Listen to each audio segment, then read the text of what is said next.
And and all the slides and the recordings will be available on our website. Dave, take it away. I'm happy to do that, Kevin. Thank you very much. And of course, thanks to everybody who's here joining us today. This is one of my favorite topics, quite frankly, because it really is at the heart of how I personally approach preparing what I hope are competitive grant proposals. I find it, for me personally, and it may be something for you to consider in your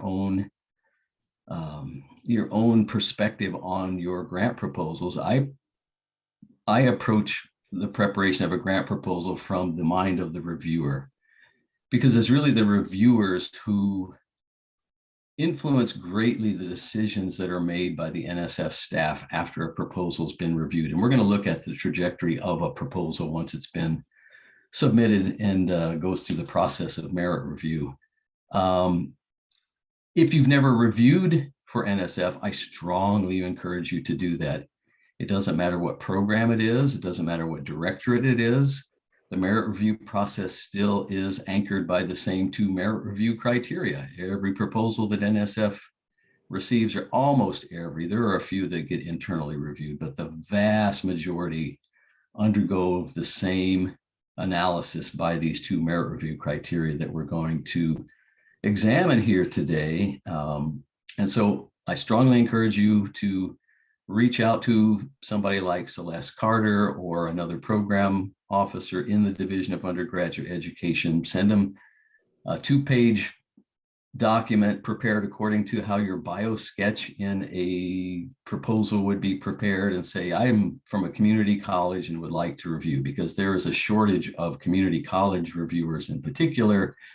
And NSF really is interested and does value the perspective of folks from 2-year colleges to review proposals for them. So we can talk more about that as time goes on, but that's, even though you've never reviewed proposals, you can still approach it from the perspective of a reviewer. You can still approach the preparation of your own proposals from a reviewer's perspective if you understand the review process. So why is my slide not advancing here? Okay, none of these buttons. Oh, there we go. Now it's working. It's just a slow computer for some reason. Okay, so here's our agenda for today. We're going to look at the an overview of the merit review process. We're going to examine the 2 merit review criteria that NSF employs in the review of proposals they receive. We want to be able to frame arguments for support according to those merit review criteria, because as we're going to see, that's how your proposal is going to be evaluated and assessed for its worthiness of funding. And then there are some considerations that are more general than just the argument for support that are connected, that connect the merit review process with preparation and submission of proposals. Then we'll stop for Q&A at the end. But as Kevin noted, you're welcome to ask questions along the way. I'm much rather address them on the fly, if that is how you would care to ask your questions, or you can save them for the end, whatever your own preference is. All right, moving along here. So these are the stars of the show. There is nothing, you know the local conditions in your college, in the workforce and industry partners and economic agencies in your neck of the woods. You're the expert at that, but in terms of taking all of those issues, whatever your disciplinary topic might be, and the industries you want to support, and the type of programs you want to do or develop or fortify with NSF support, that's really important. But in terms of how to put it into a proposal, these 2 documents really contain pretty much everything you need to know to do that correctly. So throughout this whole process of preparing and submitting a proposal, you will be wise to refer to these over and over and over and over again, because everything you need to know from the, and I know I said this in the first webinar, but for the sake of those who maybe weren't there or didn't hear it the first time as loudly as I would like it to be heard. These are essential, critical documents. So much information is in here that can help to answer any questions you may have or to prevent you from making mistakes that you don't want to make. So if we look at the merit review process, look at the words themselves. I pulled out a couple of the potential definitions of merit and review. Right, the merit review process really is looking at how worthy is your proposal for an award or a reward, and it's done via critical evaluation. So the merit review process really does reflect with high fidelity the definitions here on that slide. So here's an overview of that process. So, and this is taken from the National Science Board generates documents called the merit review process. It's really the merit review digest, they call it for short. But it will go through every statistic you can imagine in terms of proposal funding rates and who submitted them and how many there were, and by institution type, ethnicity of the PI, you know, race of the PI, you name the dimension that they can analyze the proposal funding and receipt and type. It's in that digest. It's a really, really interesting, well, for a nerd like me anyway, it's a really interesting document to enjoy. And so this image here was taken from that, and basically it takes it along the path of a trajectory of a proposal all the way to whether an award recommendation is made or a decline recommendation is made. So the first part of this journey is the opportunity being announced. And in the case of ATE proposals that we're all focused on in this project, that opportunity is announced via the ATE program solicitation, one of those two hallowed documents on that previous slide. And when NSF announces, when a new one hits the street, NSF gives the consumers of those programs of interest 90 days, a minimum of 90 days to prepare proposals once that document hits the street. So the announcements out there, folks out there come up with ideas, hence the light bulb in this particular image. They submit proposals either via Fastlane, research.gov, grants.gov, Fastlane's being phased out little by little. So one of these three portals is utilized to send the proposal to NSF, and then they get separated to individual program officers who typically are the lead program officers for a given program. So for ATE, Celeste Carter will get all the proposals, and then she will divvy them up over the various program officers that work on the program. So like in my case, when I was on the ATE program several years ago, I got a lot of proposals in biotech and chemtech and things that were related to my own disciplinary and PI experience and expertise. And then a program officer will be in charge of shepherding each one of those proposals that they received to send them through the process that will ultimately lead to this decision of award or decline. So this is where the review happens, right here. There are ad hoc reviews, which is essentially you send the proposal out to a given individual and say, hey, you know, your background and your experience would really be valuable to give me some insights onto what you think about this proposal. I've done many ad hoc reviews as favors to folks at NSF. ATE proposals are paneled. There will be 3, 4, 5, maybe depending on the size of the proposal and the budget for running panels and whether they're done on site or virtually. It could be up to 6 people maybe on a panel. They don't usually get that big anymore. But what that means is the same proposal will be read by multiple people, each of whom will write a review specifically addressing the merit review criteria. And we'll talk more about that in a moment. And then each of them will give it a rating. And then the output from that panel will then go back to the program officer, who will do their own analysis and make a recommendation based on that. Sometimes you do a combination. Sometimes the panel, and I've seen this happen, maybe the reviews and the ratings are kind of mixed, and you want to try, and NSF doesn't mandate consensus. You don't have to all come to agreement that, oh yeah, everybody needs to give this proposal a very good because it's a very good proposal. No, there can be differences. That happens less frequently, but it happens. And so sometimes you do a combination, you send it out to a couple other people to do ad hocs to try to really get a better sense of, you're increasing your sample size to try to understand better whether to recommend an award or a decline.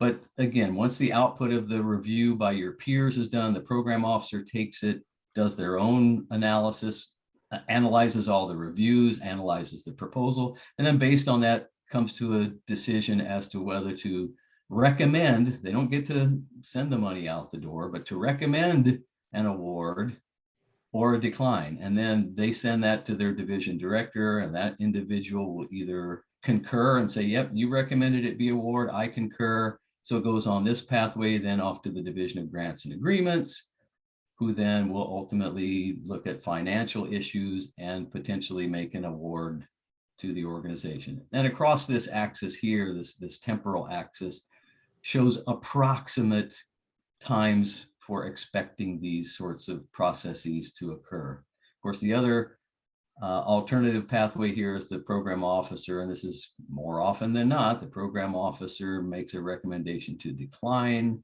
the request for funds that the proposal made, and the division director will concur most often, and then that either path winds up informing the organization as to the outcome of the process.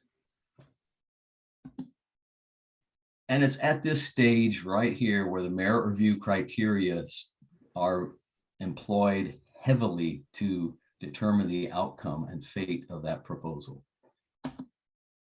Okay, so very early on in the PAP-G, they talk about the types of proposal submissions that NSF will take. The first one there's letters of intents, there are preliminary proposals, and the third one in this list are full proposals. And right from the get-go, it starts talking about the merit review criteria. They start emerging right from the beginning.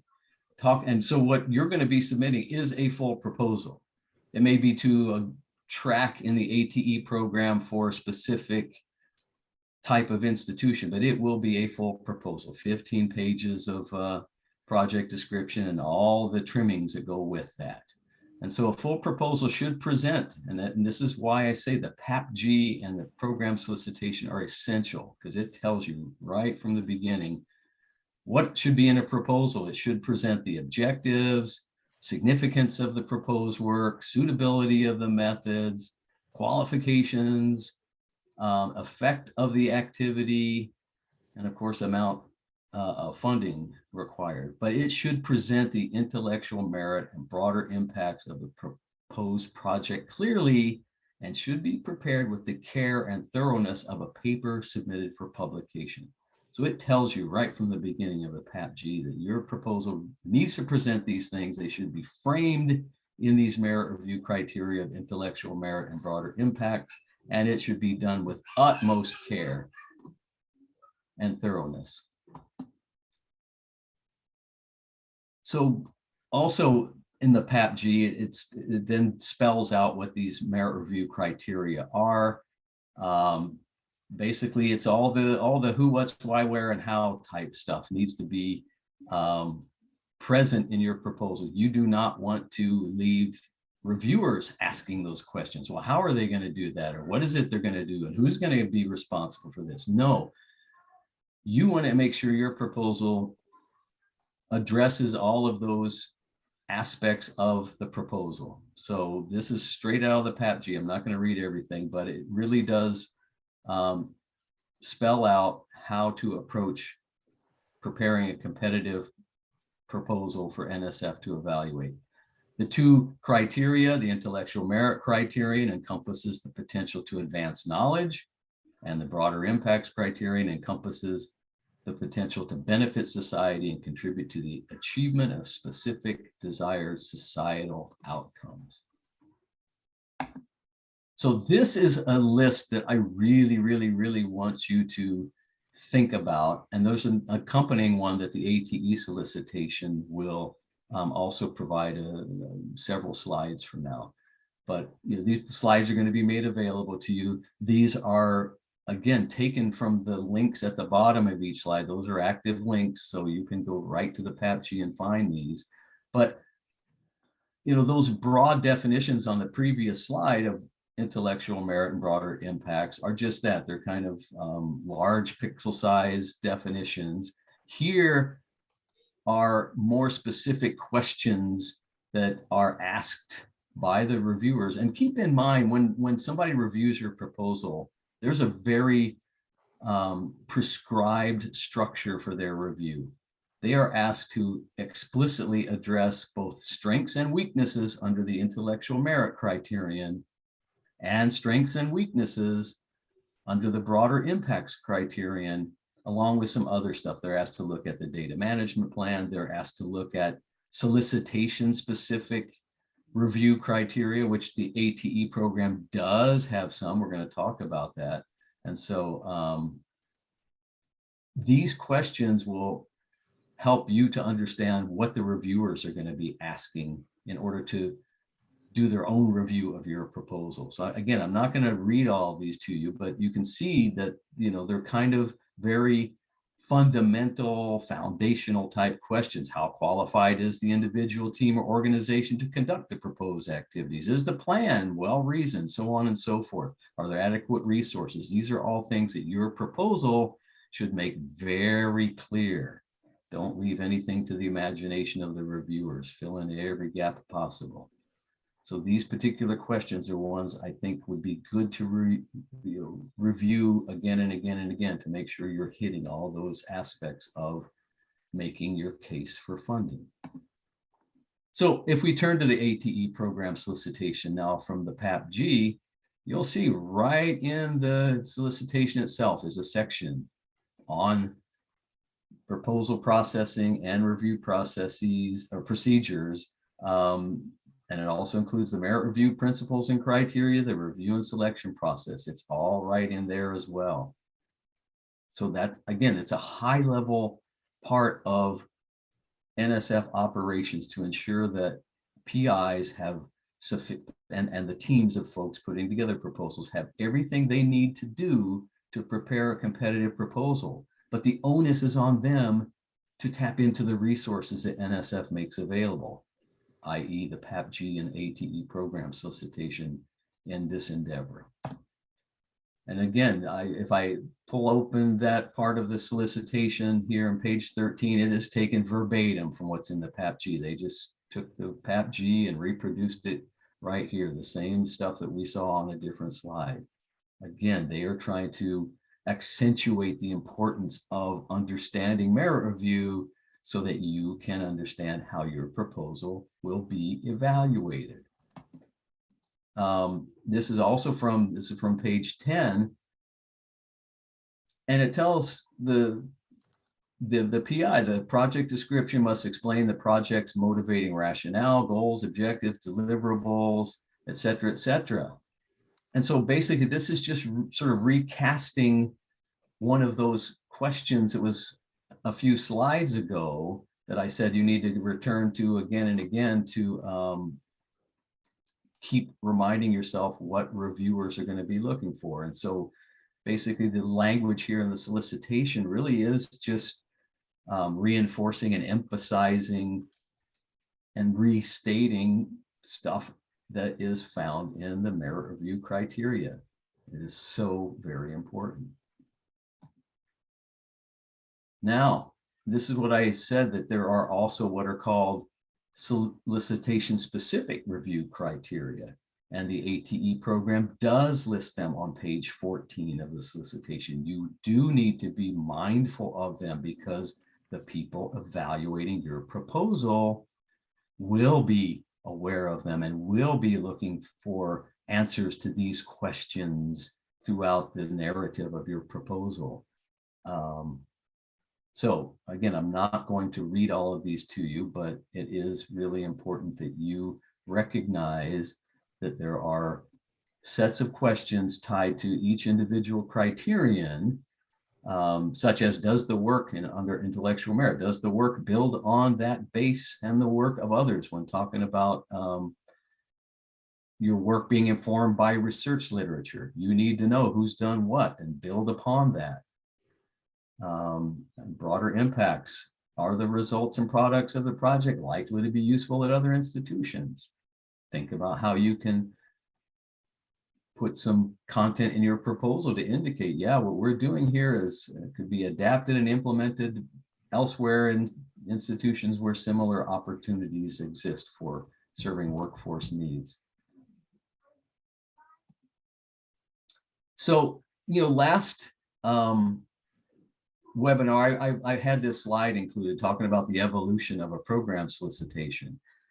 But even though this isn't listed under something like intellectual merit or broader impacts or merit review criteria, it does indicate that this is something that would be useful to understand to ensure that your proposal does conform to the solicitation's guidance and requirements. This is a part of your intellectual merit. The new solicitation, one with the fiscal year 21 indicator there, the lower one, raise the bar on faculty-driven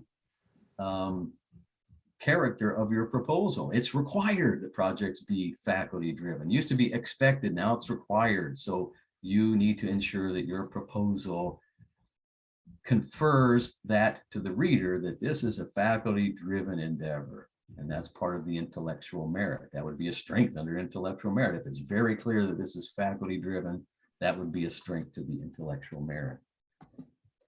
Oh, wait, did I skip that? Yeah, the other thing that was in last webinar was that they added in economic development agencies to the list of partners that should be engaged in endeavors like this. So if there are economic development agencies that you can engage, bring them in.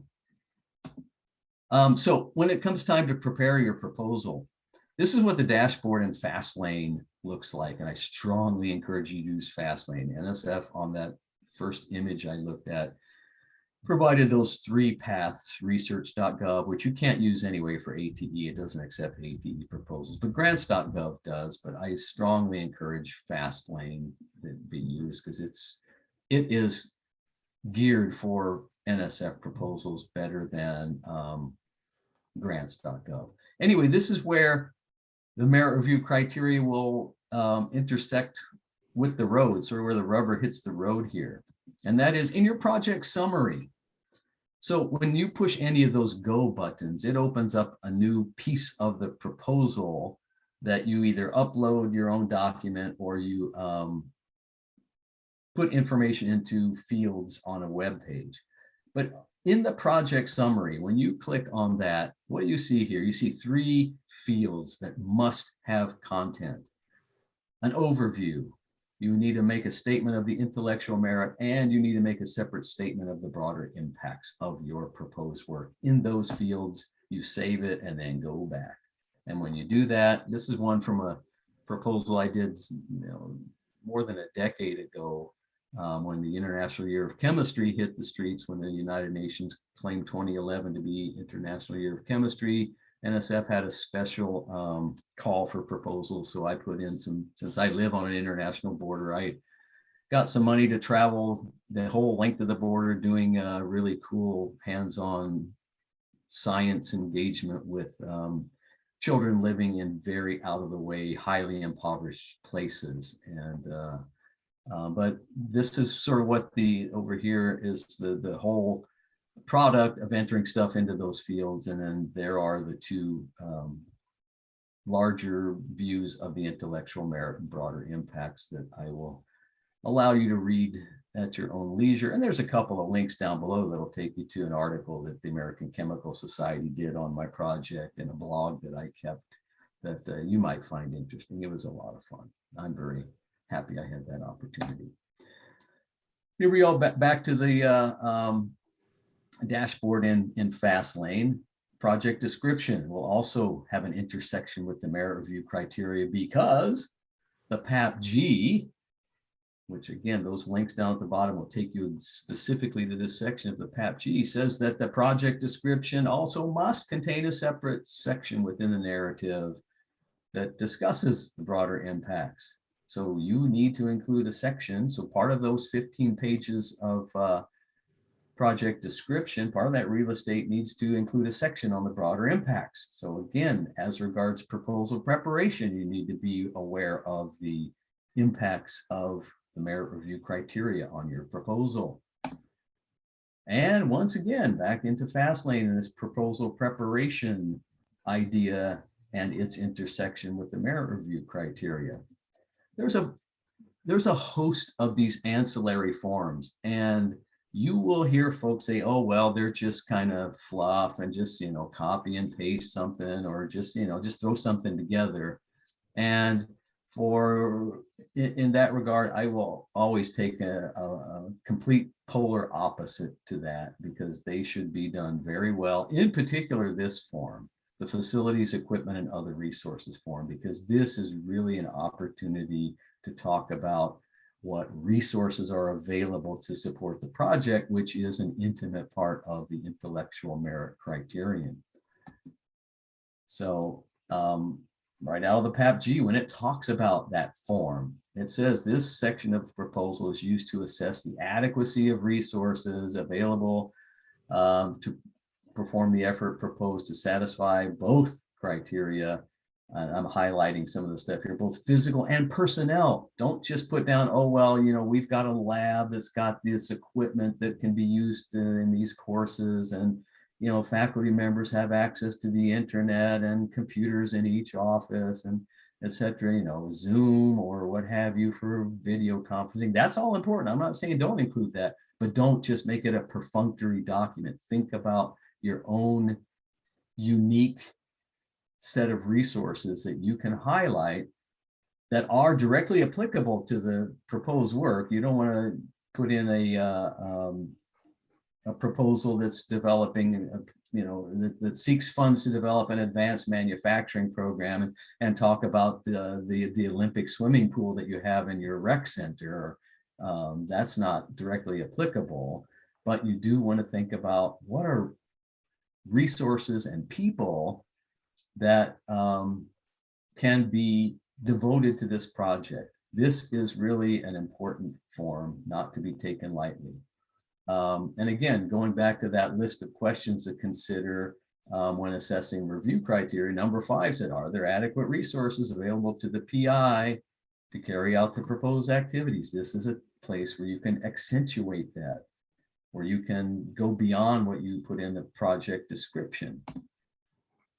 Lastly, when it's time to submit the proposal, there's somebody called the AOR, and we'll talk about these designators in more depth on another webinar, but your authorized organizational representative is the person at your institution, or could be more than one person. There are institutions where there's more than one AOR, but this is sort of somebody who's got the launch codes to keep rogue faculty members or others for submitting proposals that don't have institutional authority to do so, or institutional approval to do so.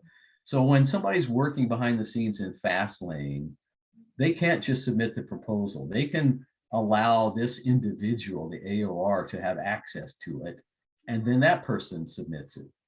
But along the submission pathway, the AOR has to certify particular things before it can be submitted. And one of those things is, and this is really something that indicates why it's so important, that a village of folks from the continuum of stakeholders at your institution needs to be involved in proposal preparation, because you don't want a faculty member who's leading the project to promise things in the proposal that the organization can't deliver, right? So there needs to be there need to be very effective lines of communication between the faculty member and the team of folks with the vision for this endeavor and the folks who are in charge of particular resources and other factors at the institution that need to be committed to the project to make sure everybody's on the same page here, because you don't want your AOR getting to this point saying, well, wait a minute, it says here in the proposal, we're going to provide these resources and nobody told me about that. I can't sign off on that till I know for sure that the VP for Academic Affairs has okayed that. And that could be a real hiccup. So it's really important. That's why we bring teams of folks from administration and faculty and staff all together here to talk about ideas and what sorts of supports and what sorts of supports you might need in the form of NSF funding and so on and so forth. Because basically when this goes in, your AOR is going to certify that that organizational support will be made available as described in the proposal to address the broader impacts and intellectual merit activities to be undertaken. So all through this, woven like a tapestry, are these merit review criteria of intellectual merit and broader impacts. So I'm going to stop here and stop sharing, and thank you for your patience and time for me to talk about this topic that for me is very exciting, but for others might be not so exciting. But are there questions? I saw a bunch of chat things, so I don't know if it's stuff. There was just all sorts of insults, Dave, but I deleted them. Okay. Or addressed them one by one. There was one question about how much area of a proposal, but I addressed it and said we'll provide samples of how much area of a proposal should be based on intellectual merit and broad impact. And the answer is not as much in that area as what I said is there's other areas that basically typically take up half a page to a page. So we break down, what a typical proposal looks like. And, there's no one answer for this, but you can add to that. Yeah, you don't necessarily just in an algorithmic way say, here's the intellectual merit, here's the broader impacts. It needs to emanate from your narrative organically. You just put together what you want to do. And that's why I put those lists of questions, or that one list of generic questions, and then the accompanying one from the ATE program solicitation for you to refer to, not to just go through and say, okay, I want to answer this one in this part of the proposal and that one explicitly. No, you want to put together a well-documented, easily read narrative out of which fruit of intellectual merit and broader impacts is harvested. You don't want, AOR is authorized organizational representative. But you don't just devote a certain amount of space to this, that, or the other. I mean, certainly for the broader impacts criterion that has to be addressed in the project description, there will be some amount of space, a fraction of the page typically. But and I don't know if every college has one. That's the person who asked the question, their college has ones because they have. Okay, yeah. We'll have to do a checklist to make sure everybody has all these. That's a future webinar.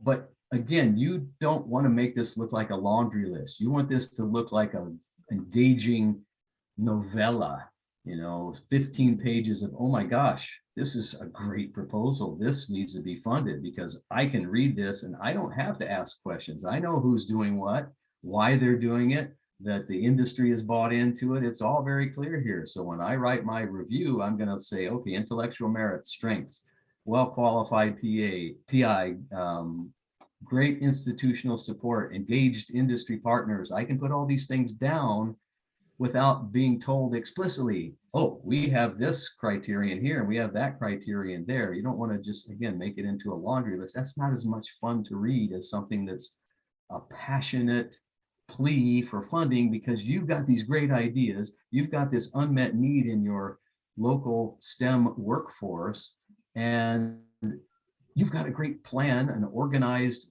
plan with lots of support from the institution to serve that unmet need. You just need some money to do it. And by golly, those are my tax dollars. I want some of them back. Does that make sense? Yeah, and apart from like crossing the right T's and dotting the right I's, because that is critical too, you want to tell a good story. Right? Exactly. Absolutely. Something that'll get them excited and want to fund your adventures.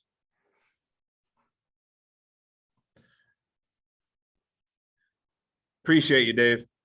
So Ren, at the end of the day, you asked a great question. Principal is PAL. Just want to make, because I see that's misspelled in proposals sometimes. He corrected himself, and good job. Oh. But I shot back at him privately. I said, yes, so spell it right, but you do want your PI to be principled as well. Yeah, that's true.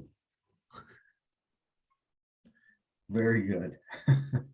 Ren, you made a good point about telling a good story. Storytelling is super important in this. And what would you call it? The climax of your story should show need from an industry perspective. So if you're telling a story, right? So yeah. Yeah, and I couldn't agree more. I mean, the idea of, because keep in mind, your reviewers are not just going to be reviewing your proposal.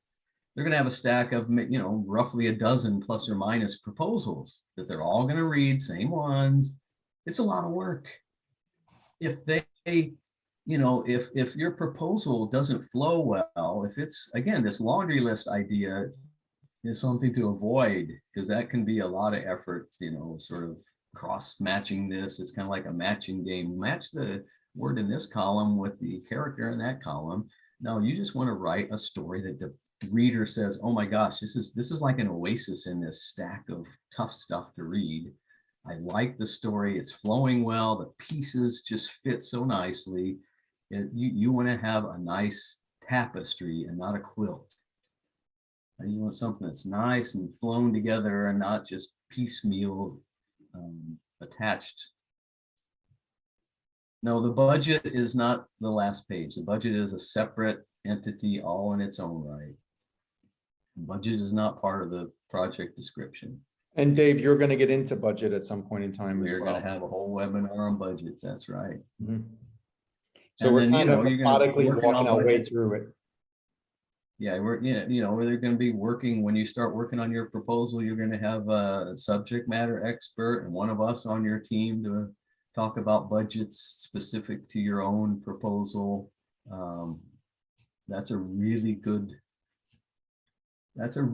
lever for really working out some of the fine details is working on the budget.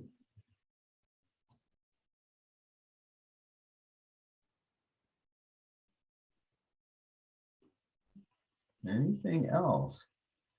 I know myself, it couldn't be that clear. What you're getting is Friday in the afternoon, East Coast as well. Is that it? Okay. Yeah, we're it's well, I guess it's not that late right now. It's about 1:40 here in Michigan. So yeah, and it's Friday. It's it's end of the day. The labs are gone, the students are gone, and I'm ready to go play. Are those vertebrae on your tie? Say again? Are those vertebrae on your tie? Yeah. Oh, that's cool.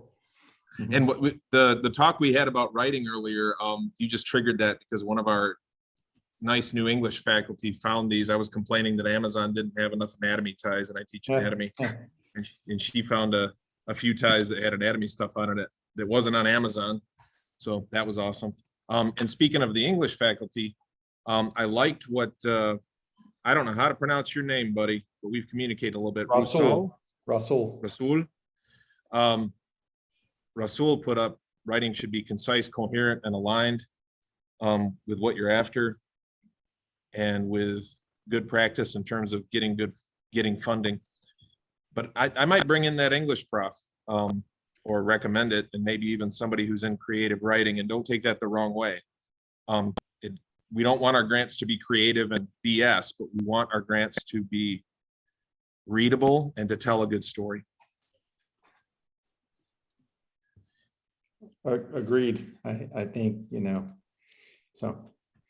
The other questions is one thing we do, and there's no right or wrong way to do this. For all of you on the call, we're going to be we did assign a subject matter expert, and we're going to have an introductory call with each of your schools in April. But the next step is a one-page summary on your idea that we share with NSF to get some feedback. And basically it's a paragraph of background, a paragraph of intellectual merit, and a paragraph of broader impact. So we make you start thinking about that up front, so that you can fill in the blanks. And then we get some feedback on anything that's missing. And the nice thing about the feedback we get from the National Science Foundation is they steer us in directions that we may have not considered. Hey, this person's already done this. You may want to involve them, so gives us good points to direct the future work.